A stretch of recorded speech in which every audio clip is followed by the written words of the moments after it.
అధిష్టానం సరికొత్త వార్తల ప్రపంచం. అధిష్టానం వాక్ స్వతంత్ర ప్రజాబలం.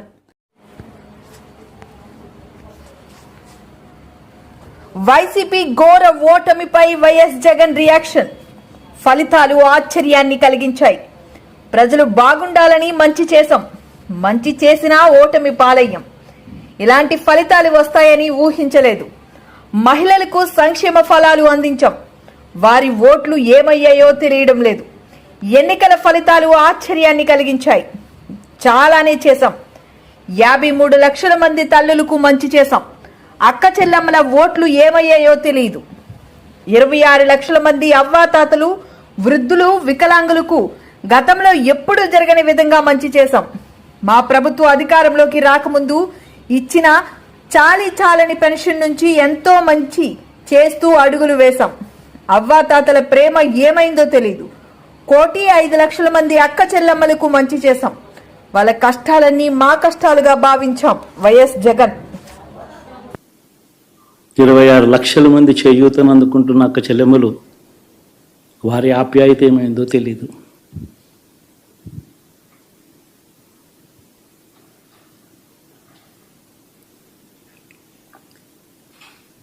పిల్లల చదువుల కోసం ఏ తల్లి ఏ తండ్రి ఇబ్బంది పడకూడదు అని మొట్టమొదటిసారిగా పూర్తి ఫీజులు ఇస్తూ తీసుకొచ్చి అందగా నిలిచాం. చదువుల్లో ఎప్పుడూ చూడని మార్పులు తీసుకొచ్చాం. దాదాపుగా 12 లక్షల మందికి సంవత్సరానికి మంచి జరిగిస్తూ ఆ పిల్లలు, ఆ తల్లుల అభిమానం ఏమైందో కూడా తెలియదు.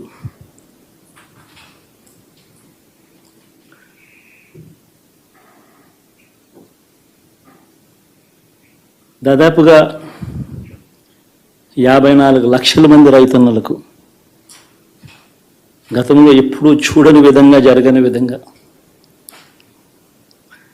పెట్టుబడికి సహాయంగా అందించే కార్యక్రమం మొట్టమొదటిగా జరిగింది మన ప్రభుత్వం వచ్చాకే.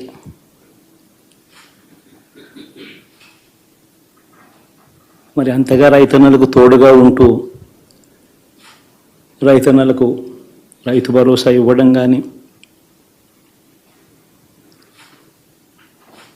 సమయానికే వారికి ఇన్పుట్ సబ్సిడీ ఎప్పుడు జరగని విధంగా సీజన్ ముగిసేలోగానే ఇచ్చే కార్యక్రమం కానీ, ఉచిత ఇన్సూరెన్స్ కానీ, పగటిపూట 9 గంటలు ఇచ్చే కార్యక్రమం కానీ, ఉచిత విద్యుత్ ఇచ్చే కార్యక్రమం కానీ, మరి 6 కోటి మంది రైతన్నల ప్రేమ ఏమైందో తెలియదు.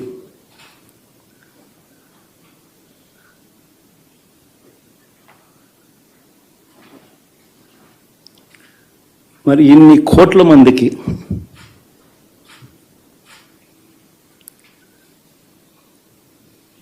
పేదవాడికి తోడుగా ఉంటూ ఆటో డ్రైవర్లు నడుపుకుంటా ఉన్నవాళ్ళు, ఆటోలు తోలుకుంటూ, టాక్సీలు తోలుకుంటూ ఇబ్బంది పడకూడదని వారికి అండగా ఉంటూ ఓ వాహనమిత్ర, నేతన్నలకు అండగా ఉంటూ ఓ నేతన్న నేస్తం, మత్స్యకారులకు తోడుగా ఉంటూ మత్స్యకార భరోసా. 5 ఏళ్ల నిరీక్షణ ఫలించింది. గంట కూటమి సునామీలో వైసీపీ కొట్టుకుపోయిందని భీమిలి కూటమి ఎమ్మెల్యే గంటా శ్రీనివాసరావు అన్నారు. మంగళవారం ఎంవీపీ కాలనీలోని గంటా నివాసంలో ఏర్పాటు చేసిన విలేకరుల సమావేశంలో ఆయన మాట్లాడారు. 2019లో 151 సీట్లతో అధికారం పొందిన వైసీపీ 2024లో తక్కువ స్థానాలకు పరిమితం అయిందన్నారు. కూటమి అభ్యర్థులపై ప్రజలు విశ్వాసం ఉంచారని అన్నారు. కౌంటింగ్ రూపంలో మొత్తం దేశం మొత్తం కూడా రీసౌండ్ వచ్చే రిజల్ట్. ఎందుకు రీసౌండ్ వచ్చే రిజల్ట్ అంటున్నామంటే, ఆంధ్రప్రదేశ్ చరిత్రలో ఎప్పుడూ లేని విధంగా మొన్న 2019 ఎన్నికల్లో 151 సీట్లతోటి అధికారం కైవసం చేసుకున్న వైఎస్ఆర్ పార్టీ మరి ఈరోజు ఫలితాలు చూస్తే ప్రస్తుతానికైతే బిత్తుకుమంటూ 11 నెంబర్ దగ్గర ఎలాడుతూ ఉంది. 9 వచ్చేసిందా? 10లో ఉందా? ఓకే. మళ్ళీ ఇంకొక నిమిషం పోతే అది కూడా తగ్గి సింగిల్ డిజిట్కి వస్తుందని చెప్పని అనుకుంటా ఉన్నాం. మీకు గుర్తుంటే మనం గతంలో చెప్పుకున్నాం, మొత్తం కూటమి లెక్కేసుకుంటే దాదాపు 56% ఓట్లతోటి ఇదొక హిస్టరీ. ఏపీ ఎలక్షన్స్ లో ఎన్టీ రామారావు పార్టీ పెట్టినప్పుడు కూడా ఆ ప్రభంజనం లేదు, దాన్ని మించిన ప్రభంజనం. ఒక్కసారి మన విశాఖ జిల్లా కూడా తీసుకుంటే ఒక ఏజెన్సీలో తప్పిస్తే మొత్తం విశాఖపట్నం పార్లమెంట్ కావచ్చు, అనకాపల్లి పార్లమెంట్ కావచ్చు, ఎంపీలు కావచ్చు, ఎమ్మెల్యేలు కావచ్చు, మొత్తం క్లీన్ స్వీప్. నేను నిన్న కనకమహాలక్ష్మి అమ్మవారి గుడికి వెళ్ళినప్పుడు అక్కడ అమ్మవారిని దర్శించుకొని బయటకు వచ్చినప్పుడు మీడియాతో మాట్లాడితే ఏంటి అంటే చెప్పాను, నేను ప్రజల్లో ఒక కసి కనిపిస్తా ఉంది. ఎప్పుడెప్పుడు ఎన్నికలు వస్తాయా, ఎప్పుడెప్పుడు ఓట్లేసి ఈ వైఎస్ఆర్ పార్టీకి చరమగీతం పాడాలి, ఈ రాష్ట్రం నుంచి పూర్తిగా భూస్థాపితం చేయాలనే కసి, కోపం, ఆవేదన ప్రజల్లో కనిపిస్తుంది. సరే, ఇప్పుడు దాకా భీమిలి కాన్స్టిట్యున్సీ ఏర్పడిన తర్వాత ఎప్పుడు రాని ఒక చరిత్ర ఎరగని ఘన విజయం ఇది. అటువంటి ఘన విజయం అందించిన భీమిలి ప్రజలకి శిరస్సు వంచి ధన్యవాదాలు. ఎన్నికల్లో పోటీ చేసినప్పుడు 37,500 ఓట్లు, ఆ రోజు అదొక రికార్డు మెజార్టీ. మరి ఆ రికార్డు మెజార్టీ ఎక్కువ మెజార్టీ మళ్ళీ సునామీలో మనకు రావడం జరిగింది. అంతేకాదు పార్లమెంట్ లో అన్ని స్థానాల్లో కూడా ఎక్కడ కూడా మెజార్టీ చూసుకున్న వేలు 50,000, 60,000, 70,000, 1,00,000 ఈ మెజార్టీలు ఇవి ఎప్పుడు గతంలో చూడలేం. అటువంటి మెజార్టీలతోటి గెలిపించిన ఈ ప్రజల రుణం తప్పకుండా తీర్చుకోవాల్సిన బాధ్యత మా పైన ఉంది. ఈసారి మొట్టమొదటిసారిగా అసెంబ్లీలోకి మన పవర్ స్టార్ పవన్ కళ్యాణ్ గారు అడుగు పెడుతున్నారు 21 మంది ఎమ్మెల్యేలతోటి. అలాగే కొత్తగా ఈ ఏర్పడే ఈ అసెంబ్లీకి సంబంధించి కొన్ని ప్రత్యేకతలు ఉన్నాయి. మొన్న ఏదైతే 2019-24 అసెంబ్లీ సమావేశాల్లో ఒక పొలిటికల్ లెజెండ్, ఆయన 3 సార్లు ఇప్పటికే ముఖ్యమంత్రిగా చేసిన వ్యక్తి, 3 సార్లు ప్రతిపక్ష నాయకుడు, దేశ రాజకీయాల్లో ఒక కీలక పాత్ర పోషించిన వ్యక్తి, అంత సీనియర్ మోస్ట్ రాజకీయ నాయకుడు, జగన్మోహన్ రెడ్డి గారి నాన్నకి సమకాలికుడు, ఆయనతో పాటు రాజకీయాలు చేసిన వ్యక్తి, అటువంటి చంద్రబాబు నాయుడు గారిని అసెంబ్లీలో అవమానించిన తీరు ఎవ్వరు కూడా మర్చిపోలే ప్రజలు. ఆ రోజు పెద్ద ఆయన చంద్రబాబు నాయుడు గారు అసెంబ్లీ సాక్షిగా ఆ రోజు ఆయన ఒక శపథం చేశారు. ఇటువంటి కౌరవ సభలో మళ్ళీ నేను ముఖ్యమంత్రిగా అడుగు పెడతాను అని చెప్పినట్టు డంకా బజాయించి మళ్ళీ రేపు ముఖ్యమంత్రిగా ఆంధ్రప్రదేశ్ అసెంబ్లీలో చంద్రబాబు నాయుడు గారు మళ్ళీ అడుగు పెట్టబోతున్నాడు. అవన్నీ ఆలోచించుకునే మనం మీకు మేనిఫెస్టో పెట్టడం జరిగింది. ఆ మేనిఫెస్టో పెట్టినప్పుడు మాకు ఉన్న అప్పు తెలుసు, కమిట్మెంట్ తెలుసు, అవన్నీ చేయాలంటే ఏం చేయాలో తెలుసు, అవన్నీ ఆలోచించుకొని చెప్పడం జరిగింది. అవన్నీ కూడా మీరే చూడబోతా ఉన్నారు. ఏ ఒక్క చెప్పిన సంక్షేమ కార్యక్రమాన్ని కూడా వదిలిపెట్టేది, అన్ని సంక్షేమ కార్యక్రమాలు చేస్తాం. అట్ ద సేమ్ టైం మళ్ళీ డెవలప్మెంట్ యాక్టివిటీస్ కూడా జోరు అందుకుంటే ఖచ్చితంగా బిగ్ వేలో డెవలప్మెంట్ యాక్టివిటీస్. నమస్కారం. కూటమి విజయం సాధించబోతుంది, ఆంధ్రప్రదేశ్కి మంచి రోజులు రాబోతున్నాయి అని ఎప్పుడో జోస్యం చెప్పడం జరిగింది. ఈరోజు అప్పుడు మేము జోస్యం చెప్పడం కాదు, కానీ ఆంధ్రప్రదేశ్ ప్రజలందరూ కూడా ఈరోజు దాన్ని నిజం చేస్తూ ఈరోజు వచ్చిన ఫలితాల తాలూకా వెల్లువ చూస్తూ ఉంటే, ప్రవాహం చూస్తూ ఉంటే కూటమిని ఎంత ఆదరించారో ఆంధ్రప్రదేశ్ ప్రజలు మనకు తెలుస్తుంది. అట్ ద సేమ్ టైం ఈ నేరస్తులైన జగన్మోహన్ రెడ్డి తాలూకా పరిపాలనని ఎంత విసిగిపోయారో కూడా మనకు అర్థమవుతుంది. ఈ రోజు వరకు మనం చాలామందిని ఓట్లు వేసేవాళ్ళం, అంటే మా traditional voting, at the same time YCP traditional voting మామూలుగా ఉండటం మనం చూసాం. కానీ ఈరోజు కసిగా ఉద్యోగస్తులు బయటకు వచ్చారు, పోలీసులు బయటకు వచ్చారు, ఆశా కార్యకర్తలు బయటకు వచ్చారు, సచివాలయ ఉద్యోగులు బయటకు వచ్చారు. ఈరోజు ఓవరాల్గా అందరూ బయటకు వచ్చి జగన్మోహన్ రెడ్డి మాకు వద్దు బాబోయ్ అని చెప్పి పోస్టల్ బ్యాలెట్లో కూడా కూటమిని ఆశీర్వదించడం చూస్తూ ఉంటే నిజంగా కూటమి ఏ రేంజ్లో పరిగెడుతుందో మనకు అందరికీ అర్థమవుతుంది. అట్ ద సేమ్ టైం ఈరోజు ఎప్పుడైతే మనందరికీ కూడా ఊహించని విధంగా మేమైతే ఊహించాం, చాలామంది ఊహించలే. ఏదో పెయిడ్ ఆర్టిస్టులాగా సోషల్ మీడియాలో పోస్ట్ పెడితే 5 రూపాయలు ఇస్తున్నట్టుగా వీళ్ళు కూడా సర్వేలు చేయించుకొని, డబ్బులు ఇచ్చుకొని సర్వేలు చేయించుకొని ఆ సర్వేల్ని ప్రజల్లోకి రుద్దాలని చెప్పి చాలా ట్రై చేశాడు జగన్మోహన్ రెడ్డి. అది కూడా పార్లే. ఆ రోజు కూడా పెద్ద ఎత్తున 40 ఎగ్జిట్ పోల్స్ వస్తే అందులో 5 మాత్రమే వైసీపీకి అనుకూలంగా చెప్పిన సందర్భం కూడా మనం చూసాం.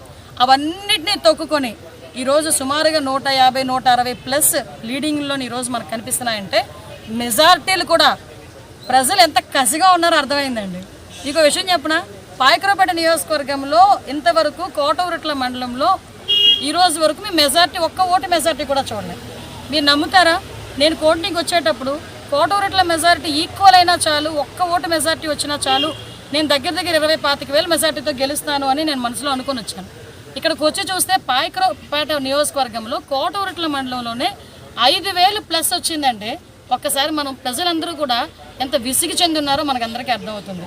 ఒకటి చాలామంది అన్నారు చంద్రబాబు నాయుడు గారిని ముసలోడు అయిపోయాడు అన్నారు, ఎవరు పవన్ కళ్యాణ్ గారిని సినీ హీరో వస్తాడు వెళ్ళిపోతాడు టేకులు తీసుకుని వెళ్ళిపోతారన్నారు. మోడీ గారిని అయితే ఇంకెన్ని రకాలుగా మాట్లాడారు, అన్ని రకాలుగానే మాట్లాడారు. ఒకటి ఏంటంటే అదే టేకులు తీసుకునే సినిమా హీరో, అదే ముసలోడు అన్న చంద్రబాబు నాయుడు గారు ఇద్దరు కలిపి కొడితే ఎలా ఉన్నదో చూసారా ఈరోజు? ఇది మైండ్ బ్లాక్ అవ్వడం అంటే, ఇది దేవుని స్క్రిప్ట్ అంటే. ఇప్పుడు కాసుకోండి.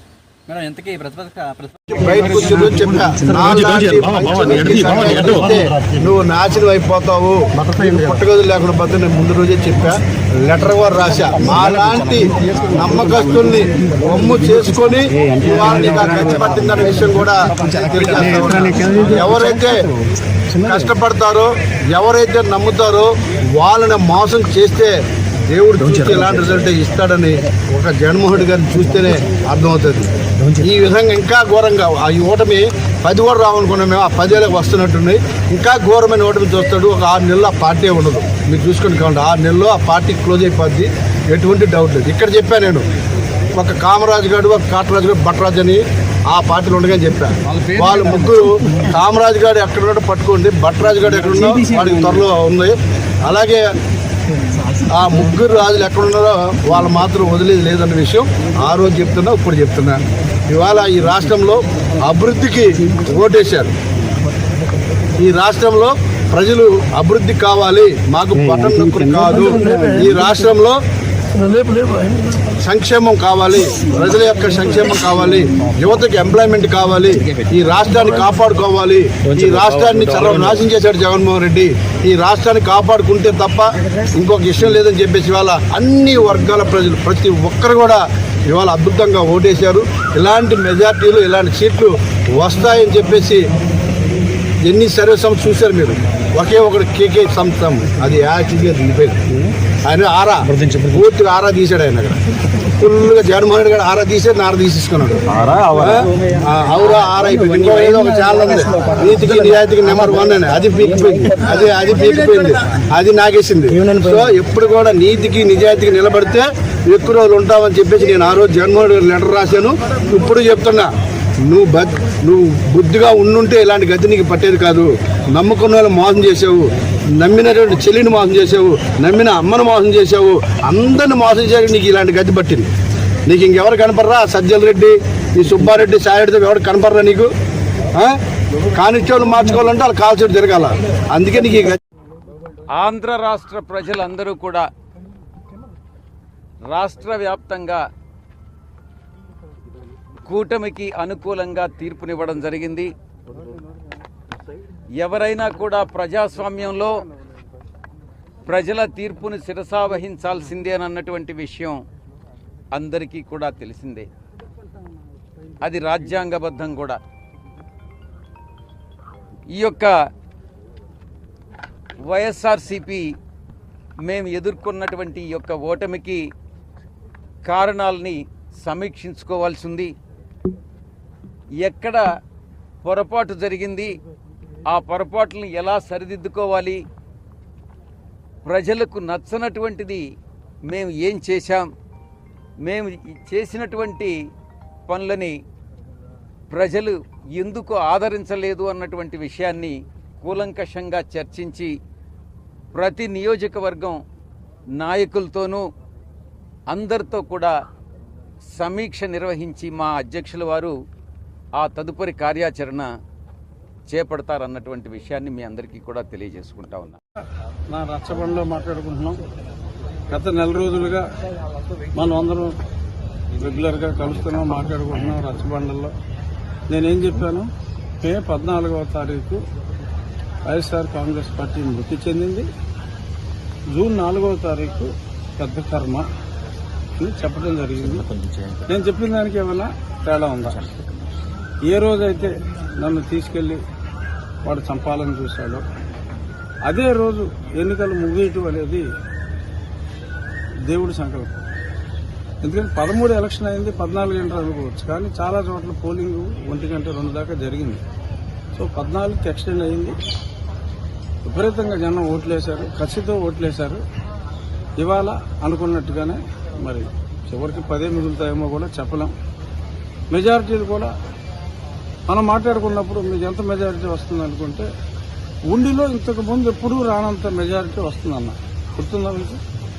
అప్పుడు గతంలో 38,000 హైయెస్ట్, అది దాటుతుంది అనుకున్నాను. కానీ ఇలా 60కి చేరువలో ఉంటామని అయితే నేను ఎక్స్పెక్ట్ చేయాలి, నిజం చెప్పుకోవాలి. ఇదంతా చంద్రబాబు నాయుడు గారి, పవన్ కళ్యాణ్ గారిలా కష్టం, చంద్రబాబు నాయుడు గారి కష్టం, కళ్యాణ్ గారి త్యాగం కలగలిపిన విజయం. ఇవాళ మనకు వచ్చిన ఈ విజయం, దీనికి కేంద్రంలో ఉన్న భారతీయ జనతా పార్టీ సరైన సమయంలో అండదండలు అందించడం ఎంతో ఆనందదాయకం. 2.5 సంవత్సరాలుగా ఈ 3 పార్టీలు కలుస్తాయి, చివరిలో భారతీయ జనతా పార్టీ కలుస్తుంది అని నేను చెప్పిన విషయం ఒకే ఒకటి, నేను ఎంపీగా పోటీ చేయకుండా ఎమ్మెల్యేగా పోటీ చేశాను, అంతే తేడా కూటమి తరఫున. అంతకుమించి నేను చెప్పిన విషయాలన్నీ కూడా జరిగినాయి. కానీ అందరికీ మరి అనుకున్నవన్నీ జరగవు. కానీ ఒక మంచి పర్పస్ కోసమే నా ఈ మార్పు జరిగిందేమో అని చెప్పి నేను కూడా అనుకుంటున్నా. ఈ గొప్ప విజయానికి కారణమైన చంద్రబాబు నాయుడు గారికి, కళ్యాణ్ గారికి, అలాగే అద్భుతమైన సహకారాన్ని అందించిన నా ప్రజలకే కాకుండా మీడియా మిత్రులకు ముఖ్యంగా మీ అందరికీ కూడా నా హృదయపూర్వక ధన్యవాదాలు తెలియజేసుకుంటున్నా. మరి ఒకే ఒక్కడు రవిప్రకాష్ అండ్ కేకే, మరి వాళ్ళనైతే ఒప్పుకోవాలి. చాలా కరెక్ట్ ప్రిడిక్షన్, 150 దాటుతాయని చెప్పి వాళ్ళిద్దరూ చెప్పారు. మిగిలిన వాళ్ళందరూ కూడా పాపం దురదృష్టమో లేకపోతే వాళ్ళ అఫిలియేషన్లో whatever be by the reason దారుణంగా దెబ్బతిన్నారు. అతి దారుణంగా దెబ్బతిన్న ఒక పనికి మాలిన దరిద్రుడు ఎవడన్నా ఉన్నాయంటే వేణు స్వామి గారు. వాడికి నా గెలుపుని కానుకేస్తాను తప్పించేవాడికి ఓడిపోతానని చెప్పాడు. అప్పుడే చెప్పా, అమ్మయ్య నువ్వు ఓడిపోతానని చెప్పావంటే నా గెలుపు ఖాయమైందిరా బాబు అని చెప్పాను. జగన్మోహన్ రెడ్డి గారు ఇప్పటికైనా ప్రతిపక్ష స్థానం కూడా లేదు, సో ఆయనకి ఏ హోదా లేదు, ఆయన అసెంబ్లీకి రాడు. ఇంట్లో కూర్చున్నప్పటికీ కూడా దరిద్రపు ఆలోచనలన్నీ మానేసుకుని రాజకీయాల నుంచి విరమించి పిల్లలకు పెళ్లి చేసి మనవలు మనవరాలతో శాశ్వత జీవితం గడుపుకుంటే బెటర్. అందరికీ నమస్కారం. ఆంధ్రప్రదేశ్ ప్రజలకి అభినందనలు. రాష్ట్రంలో ఎన్నికల ఫలితాలు మేము మొదటి నుండి చెప్తున్నదే నిజమైంది. ఒక సునామీ, ఒక ప్రభంజనం రాష్ట్రంలో బయలుదేరింది. కొట్టుకుపోతూ ఉన్నారు మంత్రులు, ఎమ్మెల్యేలు. మా కృష్ణా జిల్లాలో గుడివాడ గుట్కా నాని కొట్టుకుపోతున్నాడు, వంశీ కొట్టుకుపోతూ ఉన్నాడు, పెద్ద పెద్ద తలకాయలు లెగిసిపోతూ ఉన్నాయి. చంద్రన్న పాలన కావాలని, జగన్మోహన్ రెడ్డి అరాచకానికి, జగన్మోహన్ రెడ్డి దోపిడీకి, జగన్మోహన్ రెడ్డి చేస్తున్నటువంటి అవినీతికి, దౌర్జన్యాలకి ఈరోజు రాష్ట్రంలో ప్రజలు పెద్ద ఎత్తున ఆ రోజు 13వ తారీఖు నాడు సునామీలా ఓటేశారు. ఇవాళ ఫలితాలు వస్తూ ఉన్నాయి. ముఖ్యమంత్రి ఒకడు బిక్కు బిక్కుమంటూ గెలిచేలా ఉన్నాడు. మిగతా మంత్రులు పెద్ద పెద్ద తలకాయలు, పెద్దిరెడ్డి రామచంద్రారెడ్డి లాంటి వాళ్ళే వెనకంజలో ఉన్నారు, మట్టి కరుస్తూ ఉన్నారు. చంద్రన్నతో పెట్టుకోవద్దని చెప్పాం మేము మొదటి నుంచి. ప్రజల్ని వంచి ఒక్క ఛాన్స్ అని చెప్పి అధికారంలోకి వచ్చి అన్ని వర్గాల ప్రజల్ని మోసం చేశాడు జగన్మోహన్ రెడ్డి. దాని ఫలితమే ఇవాళ ఈ విజయం. తెలుగుదేశం పార్టీ ప్రజల పక్షాన్ని నిలబడింది, పోరాడింది, ఎంతోమంది కార్యకర్తలు పోగొట్టుకుంది. రోడ్డు మీద మెడ కోసి చంద్రయ్యని హత్య చేశారు. అచ్చెన్నాయుడు దగ్గర నుంచి అశోక్ బాబు వరకు ఎంతమంది నాయకుల్ని అర్ధరాత్రి తీసుకుని వెళ్ళిపోయారు, జైళ్ళలో పెట్టారు. కక్ష సాధింపు రాజకీయాలు ప్రారంభించాడు. మేము చెప్తా ఉన్నాం, ఎన్నికలు ఎప్పుడు జరిగినా 145 పైనే, 145, 150 పైనే అని చెప్పి చెప్తా ఉంటే చాలామంది విశ్లేషకులు, పేరు మోసిన విశ్లేషకులు, పేరు మోసిన ప్రొఫెసర్లు పేటీఎంల కింద మారిపోయి మమ్మల్ని విమర్శించడం ప్రారంభించారు. మేము ప్రజా ఉద్యమాలు చేయట్లేదని చెప్పాడు ఒక విశ్లేషకుడు. ఇవాళ రైతాంగం, కార్మికులు, కర్షకులు, రైతాంగం, వ్యాపారస్తులు, చేతి వృత్తుల వాళ్ళు ఏకమయ్యారు. సంపూర్ణ మద్యపాన నిషేధం అని చెప్పి మహిళల్ని ఓట్లు ఆకట్టుకొని అధికారంకి వచ్చిన తర్వాత సొంత బ్రాండ్లు అతనే లిక్కర్ తయారు చేసుకొని అమ్ముకుంటుంటే ప్రజలు సమయం కోసం చూశారు. సమయం వచ్చినప్పుడు ఓడిస్తామని చెప్పారు. అదే జరుగుతూ ఉంది. ప్రతిపక్ష నాయకుడి హోదా కూడా జగన్మోహన్ రెడ్డికి వస్తుందో లేదో గ్యారంటీ, అలా ఉంది పరిస్థితి. ఒక్క 15 చోట్ల తప్పితే ఎక్కడ కూడా 3వ రౌండ్లో లీడింగ్లో లేడు. దోపిడీ అండి. ఎక్కిన దగ్గర నుంచి ఇసుకలో దోపిడీ, మైనింగ్లో దోపిడీ, రకరకాలైనటువంటి దోపిడీ, లిక్కర్లో దోపిడీ రాజ్యం కొనసాగింది. 5 సంవత్సరాలు రాక్షస రాజ్యం కొనసాగింది. పోలీసులను చేతిలో పెట్టుకొని ప్రజల్ని అణిచివేయటానికి సిద్ధమయ్యాడు. ప్రపంచ చరిత్రలో ఏ నియంత కూడా కొన్ని రోజులు అతని మాట నెగ్గించుకుంటాడు తప్పితే ఆ తర్వాత ప్రజా ఆగ్రహానికి గుర్తు తప్పదు. పొరపాటు చేశాం, చంద్రన్నని ఓడించాం, ఇతని మాయ మాటలు నమ్మాం, రాష్ట్రం అధోగతి పాలైంది, పిల్లలకు ఉద్యోగాలు లేకుండా పోయినాయి.